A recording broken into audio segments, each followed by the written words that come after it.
Assalamualaikum warahmatullahi wabarakatuh. A'udzu billahi minasyaitonir rajim. Bismillahirrahmanirrahim. Alhamdulillahi rabbil alamin.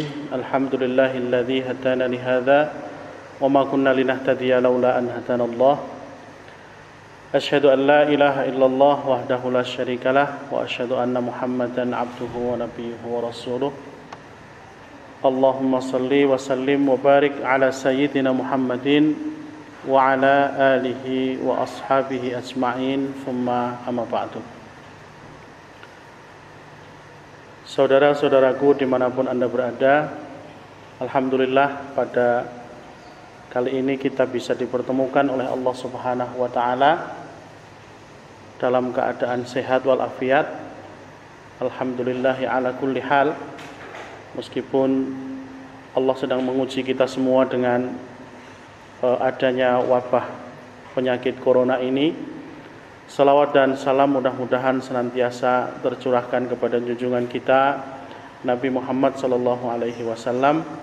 Mudah-mudahan kita semua adalah bagian dari umatnya yang akan mendapatkan syafaatnya nanti di yaumul qiyamah. Amin Allahumma amin. Saudara-saudara sekalian, adalah merupakan bagian dari takdir Allah Subhanahu wa ta'ala bahwa kita sudah bertemu dengan bagian akhir dari bulan Sya'ban. Itu artinya sebentar lagi kita akan masuk ke dalam bulan suci Ramadan. Dan juga merupakan bagian dari takdirnya pula bahwa kita menjelang bulan Ramadan ini dalam keadaan Allah sedang menurunkan bala atau cobaan kepada kita semua, bahkan di seluruh dunia, dengan adanya wabah penyakit menular, ya, virus corona atau COVID-19 ini. Nah, tetapi saudara-saudara sekalian, sebagai seorang muslim dan muslimah, kita tidak boleh mengeluh pada keadaan, tidak boleh melewatkan kesempatan, tidak boleh kehilangan energi yang positif, terutama dalam menyambut bulan suci Ramadan ini. Nah, maka dalam kajian kali ini kami membawakan tema bagaimana menggapai ketakwaan di tengah bala, di tengah musibah. Kita mulai dari ada dalam Al-Quran surah Al-Hajj ayat 11. Allah sudah pernah mengisyaratkan sebenarnya di antara manusia itu ada orang yang menyembah Allah berada di tepi, ya. Man ya'budullaha ala harfin. Kalau para ulama mengartikan atau memberikan tafsiran, ya'budullaha ala syakkin. Jadi menyembah itu dengan ragu-ragu. Bagaimana sih menyembah Allah dengan ragu-ragu itu? Fa in asabahu khairun itma'anna bihi, ya. Ketika dia memperoleh kebaikan, ketika dia kondisinya baik-baik saja, itu dia kuat. Tidak ada bala, taat kepada Allah, jalan terus itu. Tetapi wa in asabathu fitnah, ya. Ketika ditimpa dengan satu bencana, ditimpa dengan satu musibah, inqalaba ala wajhihi, kemudian berbaliklah dia ke belakang. Mungkin bisa diperhatikan di ayat itu, ya. Inqalaba ala wajhihi, kemudian dia berbaliklah ke belakang. Hadirin wal hadirat sekalian, ini sebenarnya sindiran bagi kita, ya. Orang-orang yang menyembah Allah dengan serius ketika kondisi baik-baik saja. Tapi begitu ditimpa musibah, ditimpa keadaan, kemudian kita ngelokro, kita loyo, kita kehilangan semangat. Nah, maka kita tentu tidak ingin menjadi bagian dari orang-orang yang dikatakan oleh Allah mengalami kerugian yang nyata itu, ya. Dzalika huwal khusranul mubin. Yang demikian itu adalah kerugian yang nyata. Nah, maka saudara-saudara sekalian, kita tidak ingin seperti itu. Kita tidak ingin menjadi orang yang beribadah dengan maksimal ketika kondisi baik-baik saja. Begitu ada guncangan sedikit, kita kemudian kehilangan energi. Ini jangan sampai. Nah, oleh karena itu kita juga akhir-akhir ini sering mendengarkan orang yang mungkin mulai khawatir, apalagi ada edaran dari pemerintah supaya ibadah Ramadan di rumah saja, Idul Fitri di rumah saja dan sebagainya. Banyak yang khawatir, banyak yang gelisah. Apakah Ramadan akan semarak seperti sebelumnya? Apakah ini, apakah itu dan sebagainya. Nah, saudara-saudara sekalian, kalau kekhawatiran dan kegelisahan itu bersumber kepada kekhawatiran kita tidak bisa maksimal dalam beribadah, itu bagus. Ya. Kita khawatir tidak bisa maksimal dalam beribadah.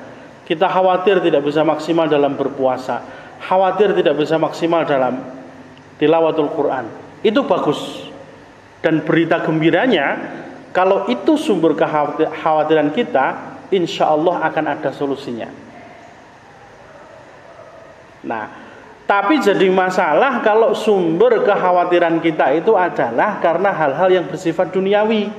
Kalau itu saya nggak bisa kasih solusi.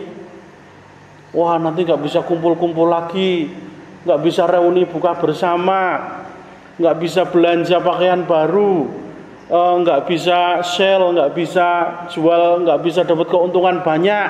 Kalau itu diam-diam yang jadi sumber kegelisahan, saya juga tidak punya solusi. Tapi kalau kegelisahan itu sekali lagi bersumber dari kekhawatiran kita tidak bisa memaksimalkan ibadah, insya Allah materi ini akan memberikan solusinya. Nah, saudara-saudara sekalian, oleh karena itu, apa yang harus kita lakukan sebagai orang-orang yang beriman?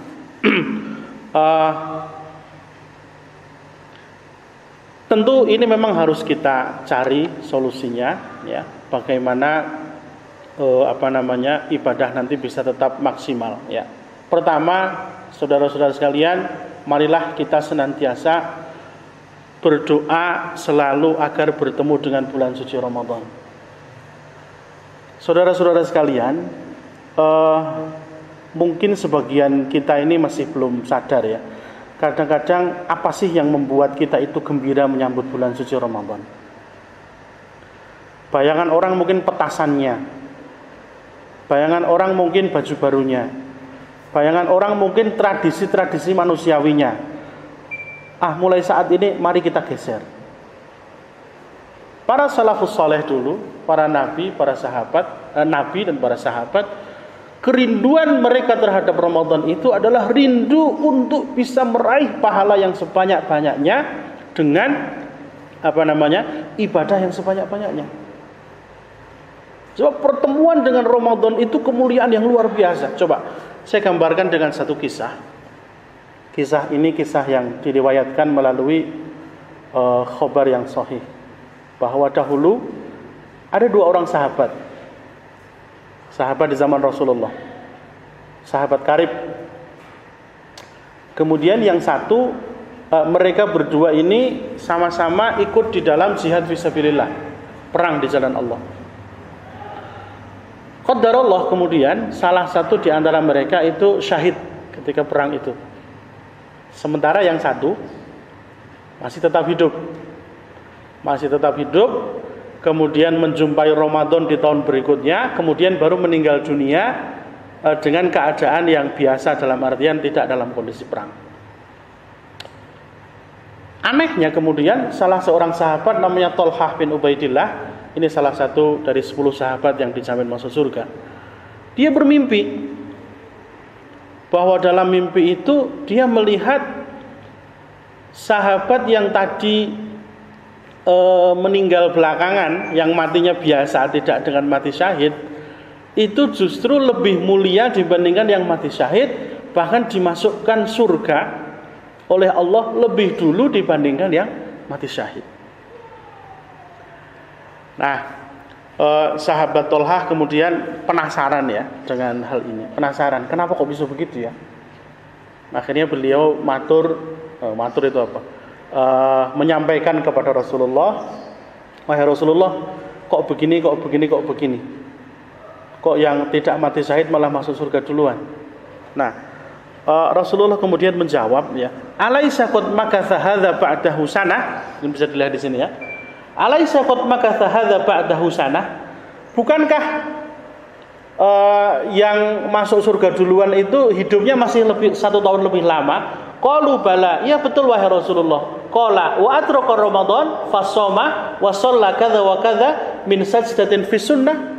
Dan dia bertemu lagi dengan bulan Ramadan, dan dia kemudian puasa, dan dia kemudian sholat, dan dia kemudian sujud-sujud dan ibadah-ibadah sunnah. Qalu bala, betul wahai Rasulullah. Nah, memang seperti itu. Qala Rasulullah, fama bainahuma ab'ad mimma bainas sama'i wal ardh.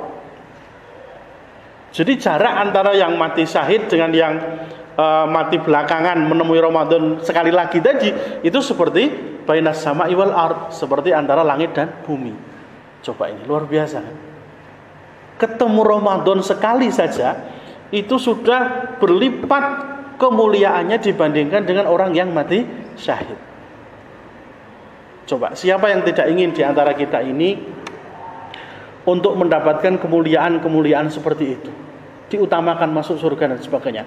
Rahasianya satu, bertemu dengan bulan suci Ramadan, kemudian mengisinya dengan ibadah-ibadah. Nah, maka saudara-saudara sekalian, saya kira kisah ini cukup menjelaskan bagi kita semua bagaimana bertemu dengan Ramadan itu satu keberkahan yang luar biasa, gitu ya. Nah, maka juga kemudian teriwayatkan dari para tabi'in, para salafus saleh, ya, misalnya dari Al-Mu'alla bin Fadl, seorang ulama tabi'in, ya, dia mengatakan bahwa para sahabat itu biasa memohon kepada Allah selama 6 bulan agar bertemu dengan bulan suci Ramadan, dan 6 bulan berikutnya berdoa agar supaya apa? Amalan mereka diterima. Ya, jadi pertama, saudara-saudara sekalian, mari kita berdoa agar dipertemukan dengan bulan suci Ramadan. Ini mungkin salah satu doa yang populer, ya, yang sering kita dengar. Allahumma barik lana fi Rajab wa Sya'ban wa ballighna Ramadan. Ya Allah, berkahi kami di bulan Rajab dan bulan Sya'ban, dan kemudian sampaikan kami di bulan suci Ramadan. Memang benar, ini secara riwayat itu derajatnya adalah tidak sangat kuat, tetapi doa itu tidak ada yang melarang. Doa itu bebas-bebas saja. Atau ekstrimnya tidak pas kalau kita ini menghakimi sebuah doa dengan tingkatan sahih atau dhaif dan sebagainya. Ya, doa itu boleh-boleh saja. Dan ini nyatanya juga populer di kalangan salafus saleh, gitu. Kemudian juga ini hadis riwayat Imam At-Tirmidzi dan Imam Ahmad. Rasulullah kalau bertemu dengan bulan baru nanti doanya seperti ini. Allahumma ahilhu alaina bil amni wal iman. Ya Allah, jadikan bulan ini membawa keamanan dan keimanan. Wassalamati wal islam, keselamatan dan keislaman. Rabbi wa rabbukallah, Tuhanku dan Tuhanmu adalah Allah. Hilalu rusdin wa khair, wahai bulan petunjuk dan kebaikan. Doa yang atas ini adalah doa sebelum masuk bulan Ramadan. Sedangkan doa yang bawah ini ketika kita masuk di bulan Ramadan. Kan ditandai dengan hilal, ya. Ketika hilal masuk, nah maka kita berdoa supaya yang kedua ini, ya, itu ketika hilal masuk. Dan sebenarnya doa yang kedua ini tidak hanya khusus bulan Ramadan, tapi juga di bulan-bulan hijriah yang lain. Baik, itu yang pertama. Kemudian yang kedua, saudara-saudara sekalian,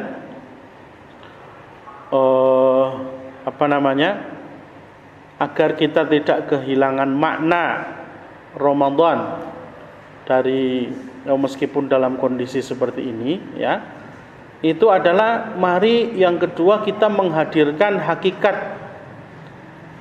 dan identitas dari bulan Ramadan itu, ya.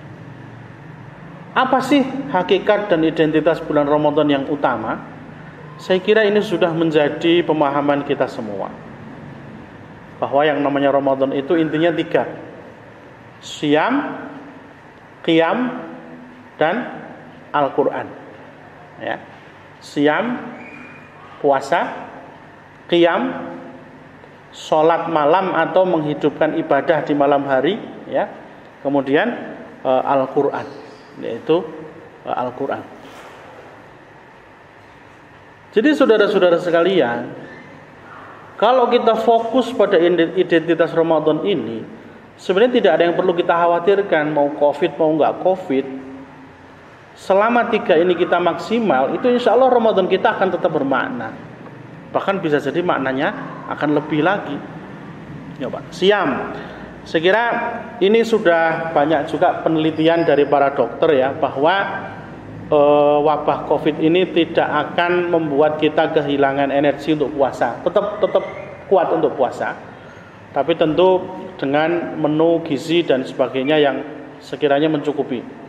Lalu keuntungan kita kalau memang nanti harus kita berada di rumah, tidak boleh keluar-keluar, lah justru itu berarti keuntungan bagi kita. Pertama, bisa hemat energi, nggak banyak keluar, work from home, writing from home, sleep at home, apalagi fasting at home, semuanya di rumah, ngirit kan, malahan ngirit energi. Bisa lebih mudah mengendalikan diri dan anggota badan kita. Tidak banyak godaan, tidak banyak bertemu banyak orang, tidak ketemu dengan godaan-godaan di luar sana, di rumah saja. Lah ini kan malah berarti enak, gitu. Bisa lebih nyaman dalam membimbing dan mengevaluasi putra-putri kita. Ini Bapak Ibu sekalian yang mungkin masih punya anak-anak kecil yang mungkin sedang berlatih puasa atau sedang awal-awal usia balik, yang mana mengisi Ramadan masih harus banyak diarahkan. Justru dengan kita puasa di rumah, ini kesempatan besar. Lalu juga tarawih kalau misalnya memang nanti harus di rumah, apa susahnya? Justru keuntungannya seluruh anggota keluarga bisa ikut serta. Pelaksanaannya bisa lebih tenang dan disesuaikan kondisi. Maksudnya mungkin anaknya yang masih agak kecil, aduh capek Pak, capek Bu, capek ya sudah istirahat dulu, minum dulu boleh, kan enak. Dan kepala keluarga bisa langsung jadi imam. Lah ini bapak-bapak nih, ya ketahuan ternyata nggak siap jadi imam di rumah. Nah, makanya bingung kalau taraweh di rumah ini, nanti konangan sama anaknya ini, waduh bacaannya ternyata kurang bagus. Nah makanya belajar dulu. Kan nggak mungkin nanti ibunya yang jadi imam, bapaknya jadi makmum, kan nggak mungkin. Nah, makanya harus ini kepala keluarga justru kesempatan dia jadi imam. Kapan coba seumur hidup menjadi imam taraweh kalau nggak sekarang? Ya kan? Nah, lalu juga manfaat tilawatul Quran kalau kita berada di rumah. Lah justru kesempatan semakin besar. Kemarin ketika Ramadan masih sibuk bekerja, misalnya tahun-tahun lalu kita target 1 bulan khatam 1 kali saja susah gitu. Sekarang di rumah terus, mau alasan apa lagi? Tilawah bisa kita perbanyak. Bahkan bukan hanya tilawah, tadaburnya juga bisa, ya. Kemudian juga tambah bonus ngapalin juga boleh, ya. Seluruh anggota keluarga bisa saling berlomba-lomba. Itu ya. Jadi makanya sekali lagi kalau kita kekhawatiran kita tidak bisa ibadah maksimal sudah terjawab. Tidak ada yang perlu kita khawatirkan. Ya, itu. Baik. Nah, ini makanya yang penting, yang ketiga juga adalah sediakan masjid atau musola di rumah masing-masing. Saudara-saudara sekalian, ini sebenarnya bukan ajaran darurat ketika COVID. Kalau kita buka misalnya kitab-kitab yang populer saja seperti Riyadhus Shalihin misalnya, di sana itu ada bab judulnya Istihbabu Ja'lin Nawafil fil Bait. Jadi sangat dianjurkan sholat sunnah itu di rumah. Rasulullah mengatakan afdhalus sholawati fil masjid, afdhalus sholawati fil baiti illal maktubat. Sebaik-baik sholat itu di rumah kecuali sholat fardu. Artinya apa? Rasulullah itu sudah mengarahkan kita agar di rumah itu ada space untuk kita beribadah. Nah maka tambah lagi sekarang kondisi sedang COVID begini, sediakan yang sebaik-baiknya di rumah itu tempat ibadah khusus, ya. Kalau perlu dibuat kondusif, ruangannya wangi, peralatan ibadahnya lengkap gitu ya. Saya sebenarnya ada gambar-gambarnya tapi sayang belum saya siapkan sih. Jadi kayak rumah itu bisa disetting ya. Nggak usah lebar-lebar, mungkin satu kamar 2 kali 3 meter. Yang penting satu keluarga semuanya bisa masuk di situ. Kalau perlu dikasih wangi-wangi, dikasih karpet khusus untuk ibadah, gitu. Nah, ini beberapa hadis ya yang Rasulullah riwayatkan ini. Ij'alu min sholatikum fi buyutikum wa la tattakhidhuha qubura. Kerjakanlah sebagian sholatmu di dalam rumah-rumah kalian, jangan jadikan rumahmu seperti kuburan. Ini kan berarti sudah perintah dari dulu, rumah itu jadikan tempat ibadah, gitu. Wali an usolliya fi baiti ahabu ilayya min an usolliya fil masjid fi masjid illal maktubah. Ini kan, ini senada dengan yang tadi saya sampaikan di depan. Ya, jadi intinya sholat di rumah itu sangat utama sekali kecuali sholat fardu itu. Nah, maka dulu ini sahabat Abdullah bin Mas'ud pernah mengatakan begini, ma minkum illa walahu masjidun fi baitihi. Setiap kalian hendaklah selalu punya masjid di dalam rumah. Nah, juga ada cerita atau kisah dari sahabat yang dulu emergensi juga, mungkin kayak sekarang, kayak era Covid ini. Jadi pernah ada seorang sahabat yang di kampungnya itu kena banjir, air bah, sehingga tidak bisa pergi ke masjid. Lalu apa yang dia lakukan? Yang dia lakukan adalah dia memohon kepada Rasulullah untuk datang ke kampungnya, untuk, kalau bahasa kerennya sekarang itu, meresmikan masjid baru. Tapi sebenarnya itu rumahnya yang dia garis begitu untuk jadi masjid baru. Wahai Rasulullah, tolong datang ke kampung kami, kemudian tolong, ya kalau bahasa kita sekarang, resmikan masjid baru kami. Baik, saya ke sana. Rasulullah datang bersama Abu Bakar radhiyallahu anhu. Sahabatnya ini namanya Itban bin Malik. Dan kemudian Rasulullah datang ke sana, mana yang mau kalian jadikan sebagai tempat masjid? Di sini ya Rasulullah. Lalu kemudian Rasulullah memimpin jamaah di situ. Itu kan kayak peresmian masjid loh sekarang. Cuman gara-garanya itu emergensi, yaitu gara-gara ada banjir. Nah, ini contoh bagaimana para sahabat menyiasati kondisi, tidak bisa pergi ke masjid yang besar, lalu kemudian tidak kehabisan akal dan syariat membenarkan itu, untuk mereka beribadah dengan maksimal di masjid darurat yang baru tadi. Nah, maka supaya Ramadan ini maksimal, monggo kalau memang belum boleh ke masjid, ya kita buat di setiap rumah kita, pastikan ada musola keluarga. Salat ibadah keluarga semua bareng-bareng di situ. Ya. Ya, yang keempat tentu tingkatkan kedermawanan. Ini saya kira dengan datangnya wabah Covid ini begitu banyak saudara-saudara kita yang tiba-tiba menjadi membutuhkan, tiba-tiba menjadi miskin, bahkan angkanya 3 kali lipat katanya sekarang itu orang-orang yang tidak berpenghasilan. Nah, maka tidak usah khawatir dengan kehabisan kesempatan untuk beribadah di bulan Ramadan ini. Tunjukkan kedermawan kita kepada Allah SWT, membantu saudara-saudara kita yang membutuhkan itu. Rasulullah dulu di bulan Ramadan, Aisyah bersaksi, malaikat Jibril bersaksi, itu paling dermawan ketika masuk bulan Ramadan, mengalahkan angin yang berhembus katanya.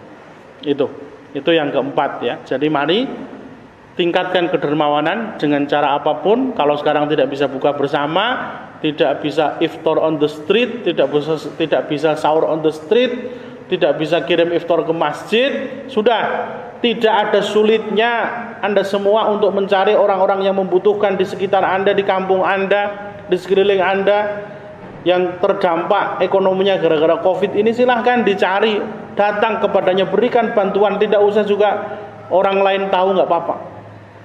Nah, itu yang keempat. Nah, terakhir Bapak Ibu sekalian, saudara-saudara sekalian, agar supaya ibadah kita tetap maksimal di bulan Ramadan ini meskipun terdampak Covid, mari tetap menghidupkan iktikaf di 10 malam terakhir nanti. Ya, kita berdoa mudah-mudahan masjid-masjid sudah dibuka sehingga bisa iktikaf di masjid. Tapi kalaupun belum, iktikaf di rumah, menghidupkan 10 hari terakhir di rumah tidak masalah. Ya, mudah-mudahan juga kemudian dengan itu kita bisa mendapatkan kemuliaan Lailatul Qadar. Saya kira sudah banyak hadis-hadis yang menyatakan tentang mulianya 10 malam yang terakhir dari bulan Ramadan. Nah, Saudara-saudaraku yang kami hormati, demikianlah kiranya hal-hal yang perlu kita lakukan. Mari menyambut bulan Ramadan ini meskipun dengan wabah Corona COVID-19, tetap kita menyambutnya dengan gembira, tetap kita menyambutnya dengan bahagia, dan tekad kita bulat untuk tetap meraih kemuliaan-kemuliaan secara maksimal di bulan Ramadan ini. Mudah-mudahan dengan itu Allah Subhanahu wa taala senantiasa memberikan kesehatan kepada kita semua, melimpahkan rahmatnya kepada kita semua, dan mengangkat derajat kita sekaligus mengangkat wabah penyakit ini dari muka bumi. Amin amin Allahumma amin. Demikian yang bisa kami sampaikan, mudah-mudahan ada manfaatnya. Kalau ada salah saya mohon maaf. Aqulu qouli hadza wallahul muwaffiq ila aqwamit thoriq. Assalamualaikum warahmatullahi wabarakatuh.